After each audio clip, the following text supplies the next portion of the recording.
Olá, esse é o vídeo número 3. Vai ser bem diferente do número 2, bem menos sinistro,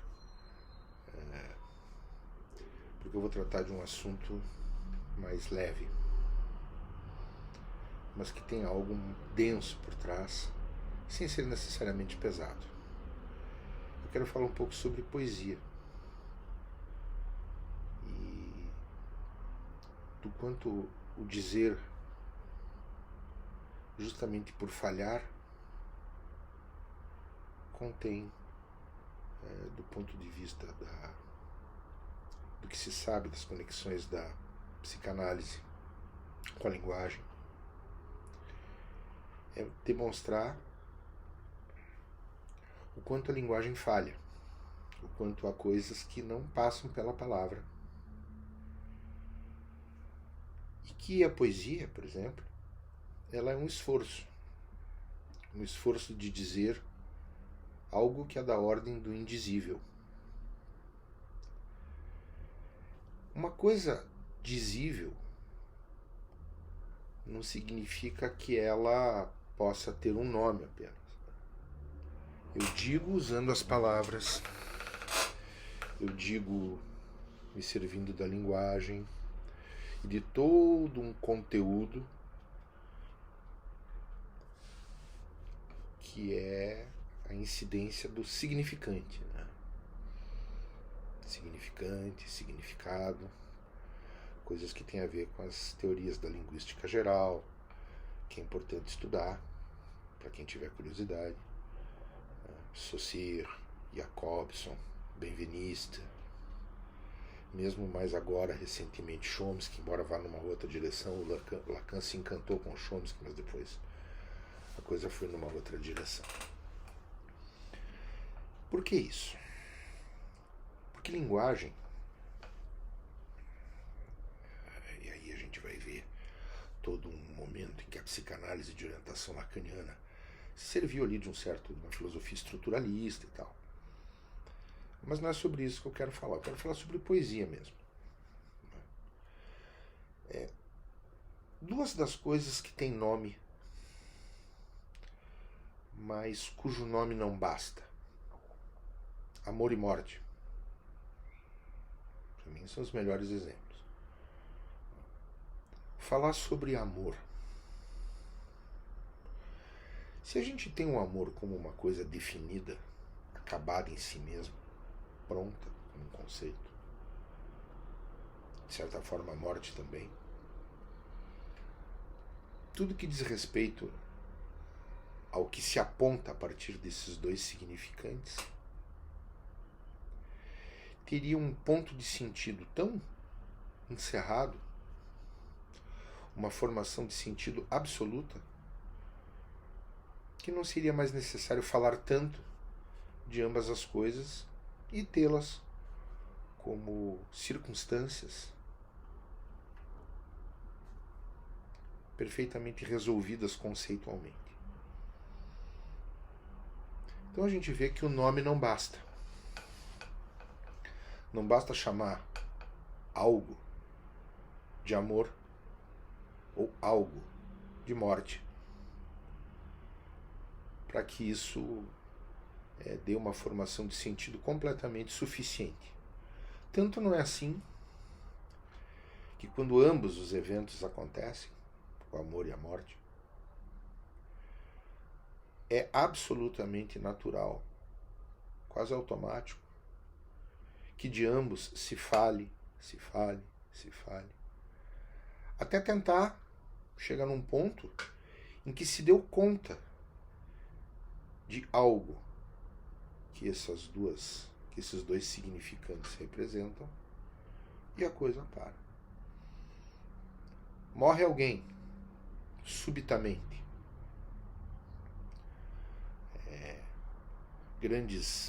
Vamos falar de um nome importante para nós brasileiros, né? Quando aconteceu aquele acidente horroroso com o Ayrton Senna e tal. Né? Eu sou da época do Ayrton Senna, ele morreu em 94, se não me engano. E por que se fala tanto? Primeiro, lógico, uma projeção, um ídolo, quer dizer, o cara tinha toda uma importância inegável para o mundo do esporte, uma coisa do Brasil, etc e tal. Todo mundo sabe, né, que Fórmula 1 não é exatamente um negócio inofensivo como o jogo de xadrez, né? As pessoas morrem andando daquele jeito, né? Podem morrer. Mas o que está ali é que esses ícones, eles são tidos como imortais, né? Ó, Elvis não morreu, né? Pô, morreu Elvis Presley, pô, tava na cara que o sujeito estava numa rota de destruição, né? Mas por que quando acontece, quer dizer, por que se fala tanto, além de um outro objetivo, que é falar sobre aquilo, porque é notícia, né? As pessoas falam para vender, tá? Mas eu quero falar do falar. Falar é a tentativa de produzir um sentido que apazigue um pouco aquilo que é da ordem do real, como Lacan falava, aquilo que aparece, assim, bum, que não encontra nem no território do simbólico, nem do imaginário, algo que sustém. Agora, se for falar de poesia, pode-se fazer poesia sobre amor, sobre morte, sobre qualquer coisa. Mas é que quem escreve está se servindo de uma linguagem para tentar traduzir algo que está ali. Algo que é absolutamente indizível. Por que se fala tanto sobre o amor? Pô, a maior parte das poesias, das músicas que a gente escuta, né, que são as poesias, as letras e tal, tem esses dois entes aí, amor e morte, presentes de forma absoluta, a maior parte. Né? O que costuma se dizer é que a gente só fala de amor mesmo, a psicanálise inteira, né? Só se fala disso. De fato, não há outra coisa para falar. Então por que esse tema não se extingue? Por que ele não se esgota? Se algum dia alguém conseguir definir o amor absolutamente, a poesia acaba. Então quando se produz uma poesia, é na tentativa de dizer alguma coisa que vai se aproximar do impossível. Vai fazer uma linha que se aproxima dizendo de algo indizível. Então, quando esse mecanismo falha, a gente produz nova poesia. Quer dizer, a poesia ela só sobrevive pela própria falha. E o que é mais interessante, o autor daquela poesia, isso não é interpretável, né? Isso é uma coisa que eu costumo, todo mundo sabe, quem está no ambiente da psicanálise sabe, que interpretar a arte é uma tolice, né? O Freud mesmo falava que cada vez que ele chegava num determinado ponto com a psicanálise, ele percebia ali as pegadas do artista que tinha passado por aquele lugar primeiro, né? Isso é extremamente importante, né? Para não cair naquelas bobagens, naquelas selvagerias que a gente vê por aí de gente interpretando poesia. Isso é uma asneira, mesmo. Bom, então a poesia falha e se produz uma nova poesia, uma nova poesia, uma nova poesia.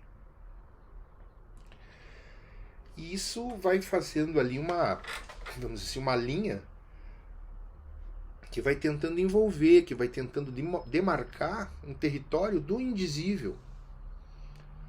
E essa linha a gente pode chamar de um litoral. Um litoral que faz uma divisa com o impossível de dizer. Por coisas que têm uma palavra que as designa: amor, morte, angústia, justamente para poder designar por esse significante, angústia, por exemplo, alguma coisa que não passa pela palavra. Não passa. E simplesmente vai se instalar de diversas maneiras. Isso que insiste, mas que passa desapercebido, porque na sua profundidade não passa pela palavra. Não há no universo dos significantes, da linguagem, da possibilidade simbólica, algo que possa dar conta disso. Então a poesia é isso. Né? Então quando nós vamos para as nossas análises, por exemplo, e aí se pergunta qual é o objetivo de uma análise, pois dá para passar uma vida falando sobre o que é uma análise, né? Mas eu vejo assim, a análise como uma forma em que você vai depurando, em que você vai decantando as coisas e vai retirando, de certa forma, se for fazer uma analogia talvez pobre, mas é assim, o vinho é decantado para que saia o álcool e a verdade da uva apareça. Só que tem coisas que não são decantáveis. Então, durante uma análise, a gente vai produzindo situações, conceitos que vão dando sentido a algumas coisas. Mas a análise deixou de ser, há muito tempo, uma busca de sentido. Você não entra numa coisa, inclusive, perigosa, se a gente for considerar que a análise, de certa forma, é uma paranoia dirigida. Né? É preciso tomar muito cuidado que essa busca exaustiva de sentido pode, inclusive, produzir mais angústia e mais sofrimento. Mas isso é um detalhe também técnico, profundo sobre a psicanálise que vai longe. O que eu quero dizer? É que durante a análise, a gente vai fazendo uma produção e vai jogando coisas fora. A gente vai depurando, a gente vai decantando. E a cada instante que a gente vai produzindo alguma coisa, depois aquilo não basta e a gente produz outra coisa, a gente está fazendo da análise, sim, um esforço de poesia. A psicanálise é um esforço de poesia. Para chegar num ponto do indizível, fundamental, né? Isso é uma coisa. Mas que deixa para trás poesias que vão falhando para produzir novas poesias e novas poesias. Se a gente for considerar da literatura, da arte da escrita em si, a outra coisa que é extremamente importante, quer dizer, além da poesia ser um litoral frente ao impossível de dizer, que delimita o impossível de dizer e falha e se tenta de novo, ela também produz efeitos, quer dizer, quem está lendo a poesia, certa e absolutamente a partir da singularidade do leitor, atingido pela singularidade do escritor, vai haver aí uma outra coisa, completamente diferente. Então, o que eu costumo dizer? Isso é uma coisa que o Lacan também falava. Né? Que você não está lendo um livro. O livro está te lendo. Porque você está se deixando atravessar por aquilo que te lê. Para produzir aí uma coisa sua. A partir da sua singularidade. Que a partir do texto poético que todo mundo leu, vai produzir algo de singular, rumo ao indizível daquele que leu, produzido pelo esforço de poesia, rumo que encosta no indizível de quem escreveu. Então a poesia, ela é um litoral do impossível. Mas aí há um jeito de fazer essa poesia. Não é ter a poesia como um objeto da produção. Vamos dizer assim, eu vou ler porque eu gosto da poesia. Claro, você compra um livro porque você gosta da poesia, você compra uma coisa, você vai atrás de um objeto, de alguma coisa, porque aquilo... Aí costuma-se dizer assim, você foi atrás disso porque é um desejo. Aí é uma coisa conceitual muito importante, que é assim. O que te falta não é o que te causa. Não é um desejo por uma coisa. O desejo é a singularidade que movimenta. Há algo que faz com que a gente busque isso que para nós possa ter um efeito. A gente busca de um determinado jeito, mediante um estilo. E isso se repete, isso se faz liturgicamente. Mas essa liturgia também é depurada, esse jeito de ir também é depurado. Então aquilo que é de um jeito litúrgico é também ao mesmo tempo assimétrico de simétrico. Porque diz respeito àquilo que a gente vai depurando, que diz do nosso desejo. Desejo não é essa coisa inocente de dizer, eu desejo uma coisa. Desejo, na sua essência, é a força motriz e não o objeto mirado. E esse objeto, isso também faz parte da teoria psicanalítica, uma coisa um pouco mais complexa.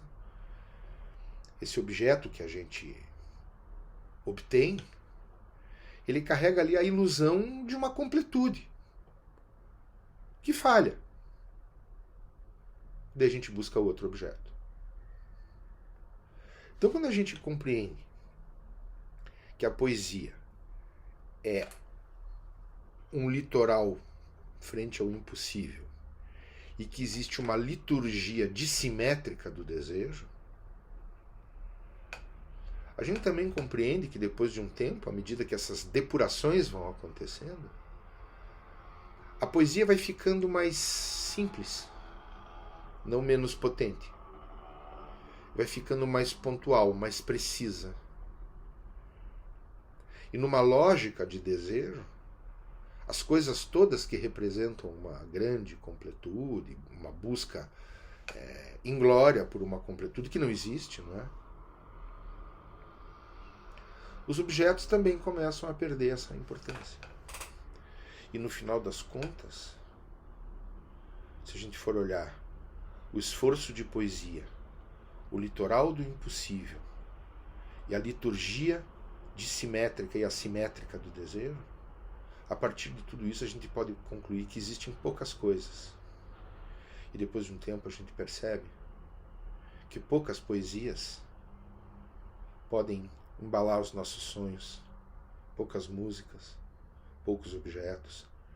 Não se trata de se desfazer de tudo assim, não é? Isso seria um atravessamento fantasma, tolo, né? Sair de um excesso para ter um excesso de pouco. Não é assim que faz. Mas naturalmente o pouco vai fazendo mais sentido, porque a gente percebe que quando se aproxima categoricamente como um litoral dos impossíveis que contemplamos sem perceber todo dia, a gente começa a perceber que a lógica dos objetos e das quinquilharias desaparece por completo. E aí pode-se, a partir dessa quietude dada pela aproximação dos impossíveis, produzir poesias melhores. E uma poesia bem construída, ela também pode ser uma poesia simples, enxuta, leve, mas igualmente potente. Poesia, não é? Então, cada vez que vocês forem ler alguma coisa, entendam que a poesia está lendo vocês, que a arte observa vocês. A gente tem que se permitir ser lido por essas construções que nos atravessam de forma diferente a um e a outro, para, a partir disso, fazer a nossa própria produção. E aí, quando isso acontece, a gente vai rumando, a partir desse esforço de poesia, a compreensão e o encontro de um outro de nós mesmos, em que a gente é a própria produção a partir de uma poesia, mas que nos causa estranheza, porque a gente vai começar a perceber o quanto de nós mesmos é absolutamente indizível. Eu me lembro de uma das coisas que eu mais gosto, é o Cântico Negro do José Régio. Nossa, tinha uma época que eu sabia de cor, aquilo era lindo. Mas há um determinado momento desse cântico negro, José Régio, que ele diz assim: se eu vim ao mundo foi só para deflorar florestas virgens e desenhar meus próprios pés na areia inexplorada. A areia inexplorada. A areia inexplorada.